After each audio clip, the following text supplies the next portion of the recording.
Last night, we saw some of the worst rioting we have seen in this past decade, especially as it pertains to Black Lives Matter. I have been to many of these riots. I was in Baltimore. I was in St. Louis several times. I've been in many different cities like New York witnessing protests. I've seen them escalate into full-on riots. And these are some of the worst images I have ever seen. They torched several buildings. One of the buildings was low-income housing, just burned to the ground. You can see it on the screen. They looted a Target. Now, we get a lot of crazy stuff that comes out of this, too. Apparently, as they're looting this Target, some old lady in like a rascal shows up with a knife or something, and then people start fighting with her. This is just full-on crazy. Someone in one video had a chainsaw walking around the city. Why? I don't know, man. People are losing it. A lot of people are making the jokes about the Boogaloo and stuff like that. We saw an AutoZone burn down, and yeah, things are getting crazy. But here's one of the crazier stories. Now, I gotta remind you, be careful with this preliminary stuff. The news is still coming out. There are still images emerging in the past like 20 minutes to an hour of fires burning. It's the aftermath of the riots, and people are still out. They were out all night. But one of these stories that has come out, which will need to be fact-checked, mind you, is that two people tried looting a pawn shop, and the owner was having none of it. And the owner was armed with a rifle, and these two people got shot. More videos emerged where people were claiming the cops may have actually killed another guy, maybe pertaining to these riots. I'm going to tell you this right now. All of this stuff you're seeing, in my experience, because I've covered this stuff, I think it's going to get worse. Listen, it's Thursday. That was Wednesday night. That's not even a weekend. Now people are seeing all of this, and I'll tell you what. I'm just going to come out and say it, and I know it's going to get a lot of those lefties angry. This is not about justice. I assure you it is not. You know how I know? Because I've actually interviewed these people, made an hour-long documentary about this stuff. I've gone down to these communities, and I've asked them. And I'll tell you what happens almost every single time. When I was in Ferguson, there was a group of young black men guarding a liquor store from looters. And you know what they told? I was standing next to them as they talked to a reporter from Al Jazeera, who's now with Vice News. And they said, these people rioting aren't from our community. They're coming from outside the community. And they're opportunists. They're just trying to steal from us and destroy our community. That's what he said. This dude was talking to a reporter, and he said that the people who are running in these buildings, they don't actually care about justice. And then you end up with these people like I think it was the New Republic, I'm not sure, some lefty publication that wrote an article called In Defense of Looting or something like this. I'll tell you what, man. Opportunism, okay? People know that when large protests form, they can make that spark for a riot where it allows them to take the opportunistic move of stealing and looting. You know what I see when I see these riots?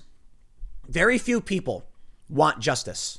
Very few. Because think about it. First and foremost, you have the story about George Floyd, which many of you are probably already familiar with. This guy should not have died. And it's beyond that. These cops need to be charged, in my opinion. I understand we're still waiting for information, so we got to be calm about these things. But I'll tell you what. We watched a video of a man saying, please, please, please, I can't breathe. They could have just moved. Yeah, some people have said, but Tim, that's a trick they do to try to escape. The dude was not struggling. He just said, please. I've been in a situation where I was cuffed by the cops. It was at a protest in St. Louis. And I said several times over and over again, pardon me, sir, pardon me, sir, pardon me, sir. These cuffs are cutting off my circulation. And eventually a cop came up, loosened them up for me, and walked away. That simple. So if you want to tell me that this dude's lying on the ground saying, please, I can't breathe, and that cop couldn't just get his knee off his neck, nah, you're wrong, bro. You can argue that this dude did all the worst things in the world, but you know what? In the end, he was deprived of basically every constitutional guarantee that was set forth in this great nation. So you want to argue about, what went down. Even if you want to tell me this dude did something wrong. Nah, man. This wasn't a case of someone fighting and running away or pulling a weapon or anything. It was a case of a man on the ground just saying, please. And then video came out from across the street showing he wasn't resisting. Some people try to claim he is, but I'll tell you what, man, I watched that video. He's just, he looks like he's grumbling and he's walking with the police. He gets near the car and then it seems like he may have fallen over or something. Even if you want to argue what we see in this video was resistance, what, passive? He falls down saying, nah, you got to pick me up. That happens all the time. It doesn't justify anything that happened. This is in my opinion, we're as close to a clear-cut case as we can get. And I got flack for the Ahmaud Arbery stuff People were like, Tim, you're wrong. I'm like, no, I want evidence. It's not so clear cut. Well, this to me is simple. You're never going to see me cheerleading for agents of the state taking someone's life, even if you think he did something wrong. Innocent until proven guilty. So I'll tell you what's really bugging me about all of this is that you actually have on social media high profile Trump supporting conservatives going further than I am, saying it was straight up cold blooded murder. And I'm like, I mean, you have your opinions. I agree. Like I think this was wrong, but they're going hard. And then we see these lefties acting like conservatives are ignoring it. I'm like, nah, man. What are you saying? Are you even following these people? The conservatives they agree with you. They don't agree with the rioting. And that's where the line gets drawn. The rioting has nothing to do, in my opinion, with justice, with doing the right thing. The rioting is a combination of boredom, rage, laziness, greed. I know because I've seen it. A lot of people, so we'll deal with the issue of rage because that's the one that's actually people might say, see, oh yeah, they're mad about this. No. They're not mad about this. Many of them are. The protesters who come out for sure are mad about this. I think we're all mad about this. Like 99% of people are mad about this. But the people who, the people who are actually mad about it, who may start rioting or protesting or whatever, are a tiny fraction. You get a protest of several hundred people, and they're all mad. Only a few of them have the rage to spark a riot. The people who come out and start burning buildings to the ground, they're not calling for justice by doing it. Because I'll tell you this. You could disagree with me, but you're wrong. You can have your opinion. I get it, but you're wrong. You know why? They burned down low-income housing. How is that about justice? The taxpayer funds were being dedicated to helping people who couldn't afford houses, and they burn it to the ground. Not about justice. Just boredom and rage. The people who are angry, maybe they didn't know. All right, that's fair to say. Maybe they didn't know they were burning down affordable housing. But come on, man. How do you think stealing a TV is about justice? Yeah, that's what they write. The lefties are right in defense of looting. Looting is the poverty class stealing from the upper. No, shut up. I'm not hearing it, man. Nah, you're full of it. It's a desperate attempt to justify the people exploiting these communities. See, those people in Ferguson, they didn't want their stores looted. They didn't want their businesses destroyed. It sets their community back. It sets their wealth back. It ensures that their kids won't have something to build and grow and to inherit. And that's one of the reasons they were mad. But I'll tell you something really crazy. Some of the people down in Ferguson when I was there during the initial start of the riots, a lot of them thought it was a conspiracy. They actually thought it was a conspiracy that the police were starting riots on purpose because they knew the riots would destroy the community. That's what people told me. Now I don't believe it, but they did. And whether or not you want to believe it, it doesn't even matter. What matters is that they think this is what's happening to their community. So let me break it down for you. I was in Ferguson, and there was a group of people. There was a big protest in the street, right? It was on West Florissant. Large group of people, and they were doing nothing. A lot of them were standing around and music was playing. There was like an initial spark one night. A gas station was burned down. And then so I fly out. And through these next few days, people were mostly just standing in the street. Nobody was looting or rioting or anything like that. All of a sudden, one day, it's at night, one cop walks out of the group and just walks over and chucks some kind of flashbang at people. Boom. The shock freaks people out. Anxiety spikes. People start running around all crazy. People start screaming at the police. And then a group of people run straight to the dollar store and smash the windows and go right in. And that's the catalyst, or I should say, like, that's the reason why people believed it was on purpose. Because I went around asking people, like, did something happen? Like, why did the cops throw that flashbang? No idea. I have no idea. Just walked over and threw it. It's like, why would he do that? I don't think. It could be a million things. It could be one bad person just throwing a flashbang at somebody because he was bored. I don't know. He's just evil. Call it whatever you want. Some of those people thought it was on purpose. The reason I bring that up is because these people who are looting and rioting, what justice are they seeking? The cops were already fired. The FBI is already investigating. Trump's called it out and said he's directing a special investigation into it. Like, everybody is on your side to get rid of these cops. Lock them up. We cannot function if police, for minor infractions, for any infraction, would end your life on the spot. If you want to take someone into custody, you're responsible for their health. Now, I understand things can get difficult. I understand when I hear cops say, like, what if someone's armed? It's a dangerous job. I get it. But not when the dude is on the ground just saying, please, please, please. There's got to be some standard, right? Well, now these cops are going to get in trouble. We'll see to what extent. I don't like the idea of these guys getting overcharged simply because of mob mentality. But I certainly look at this video and I'm like, I don't see any defense of that, none whatsoever. Because even if this guy had done something violent, when you have someone controlled and in custody and they're begging for their life, you don't knee on them for 8 minutes. And now the dude's dead. This guy was apparently wanted for forgery. It's like, of all the things, you kidding me? A non-violent crime? What is he trying to do? He's trying to defraud somebody out of money? Yeah, I get it, man. But think about when it comes to forgery, like the financial system has insurance and stuff. You know what I mean? It's tough. It really is. But I want to show you some stuff. Man, there's so much to talk about. Ice Cube tweeted the other day, how long before we strike back? He says, how long will we go for blue on black crime before we strike back? 9:54 a.m. yesterday morning. Ice Cube, you got your wish, bro. People went out and they torched stuff. They lit everything up. I hope you realize what you were asking for, because this is not what you want to see. These people don't seem to understand. None of these people do. You don't want to live in this. You don't want to see this.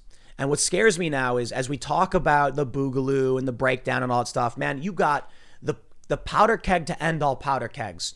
We're still in a lockdown, okay? The restrictions are being lifted. Business is coming back, but people are hot tempered. You have poured powder into this keg, and then with this spark, it lights up. Well, what happens is something interesting. I'm hearing from some of my, like right lib friends and some right wingers. They don't support the police the same way they used to. You know why? In these big cities, these cops were enforcing unconstitutional decree by the governors. And so they're like, to these cops, it's amazing when I see these comments where they're like, I like the good cops. I don't like the cops that are enforcing unconstitutional decrees. That cop in Seattle got fired for saying he refused to do it. So now you're seeing pro-cop sentiment has dwindled because there's a mistrust that these police are showing up to a gym near my house, and they arrested a guy because he went to the gym. Yeah, these people are not too happy with these. It's mostly urban. Let's be honest, mostly urban police forces. On the IRL podcast I do, somebody mentioned something interesting, saying in one of the super chats that conservatives like police because in small towns, you actually do have officer friendly. It's Al from down the street. You know who the cops are. There's relatively few. You know them by name. The cops have to deal with the community all the time, and so it's closer connections. In big cities, they bring in cops from one area to police another area, so that they don't have that, I guess, so that there's no communal ties, so the cops just don't care about what happens. This leads to cops coming. So at the gym near where I live, it's called Atlas Gym. Someone told me they believe the cops who were enforcing this lockdown in the gym, they weren't even from nearby. They brought the cops in from somewhere else because they knew local cops would not enforce this against their local businesses, because who wants to be ostracized? Think about it. If you're a cop and you live in this area and they're like, we want you to go enforce unconstitutional decree, you're going to be like, dude, I go to that gym. Like, no way, dude, I can't do that. So they bring in people who don't have to worry about it. And that creates huge problems. So I'm watching this video, man. This is crazy. In Los Angeles, I don't know if I have the story pulled up. I think I do.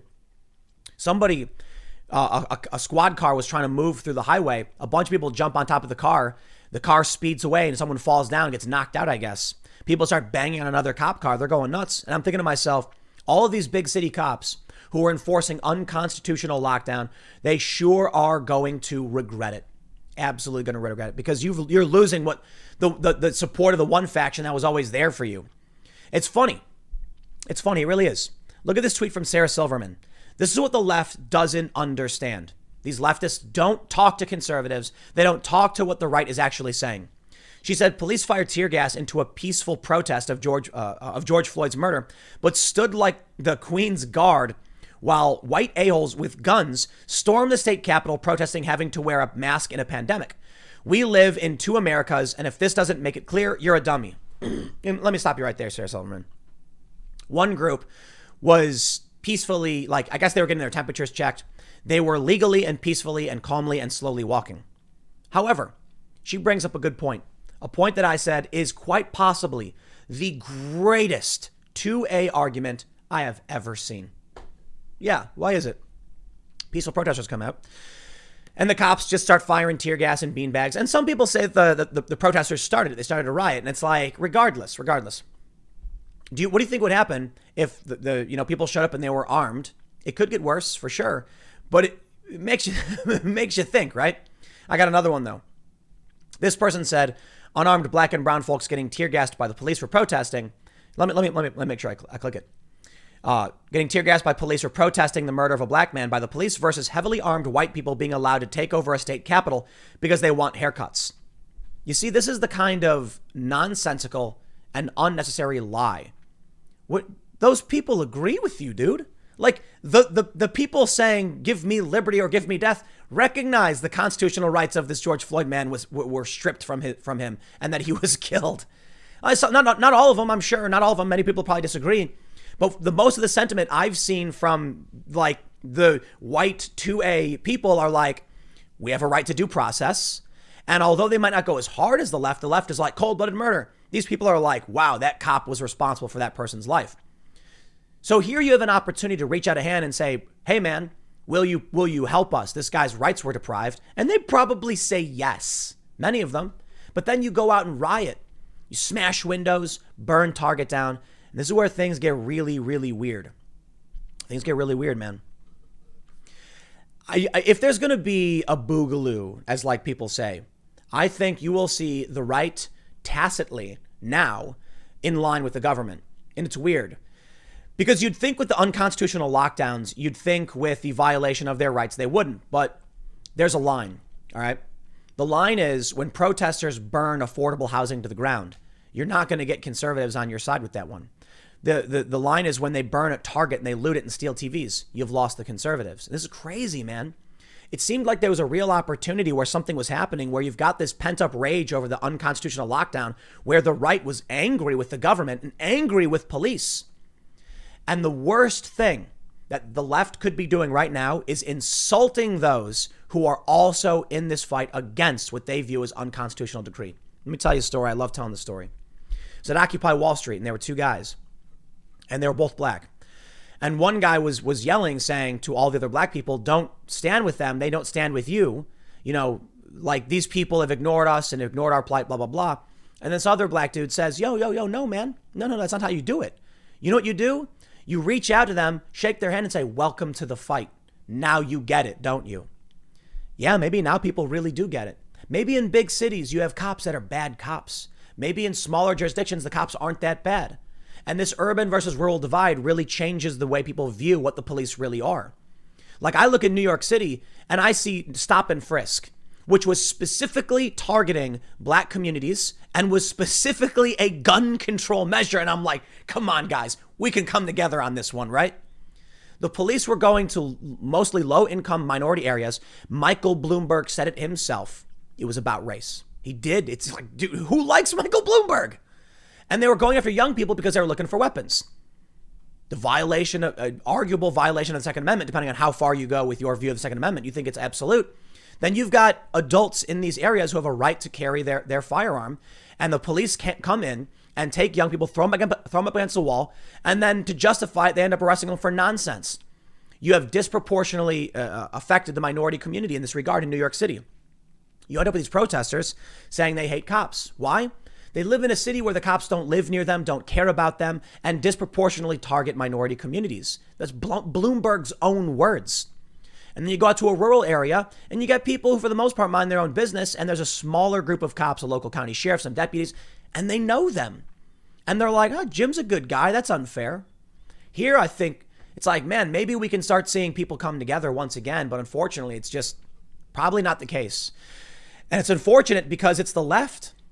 Look, this is why I have the bias I do. Okay, this is why I point in the direction that I do. These people are unnecessarily dragging a bunch of conservative and libertarian protesters to support Trump when they probably agree with you. I mean, not the looting and the rioting, but I'm not seeing anybody cheer for the police on this one. Imagine if these leftists, the first thing they did was had some high profile Black Lives Matter activists reach out to some, right wing protest organization and said, will you march with us? This man's rights were violated. You probably would have seen a yes. And then you'd have these guys and these guys marching together, defending the Constitution, defending civil liberties. It's unfortunate that couldn't be the case. People hate each other more than they actually hate what the problem really is. I look at this tweet with 22,000 retweets, or Sarah Silverman's with 70,000. And I ask you this, to these leftists, these guys standing on the state capitol with their guns, what did they do to you?